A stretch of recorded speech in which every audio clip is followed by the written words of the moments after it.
Тек қана табиғи өнімнен дәмді зефир татысын небәрі 15 минутта әзірлеуге болады. Дәмі тіл үйіреді, ал құрамы өте қарапайым. 475 грамм қант, 250 грамм кез келген жеміс езіндісі, 9 грамм агар-агар, 150 миллиграмм су, 1 дана жұмыртқа. Алдымен агар-агар мен суды қайнатып, үстіне 275 грамм қантты саламыз.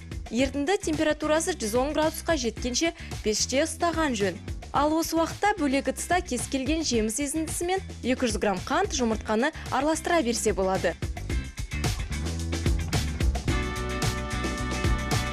Содан кейін пеште қайнаған сұйықтықты құямыз да бәрін жақсылап біртекті массаға жеткіземіз. Енді шыққан массаны ас қалташасына салып, өзіңізге ұнайтын пішінде оюлап, қалыпқа құямыз.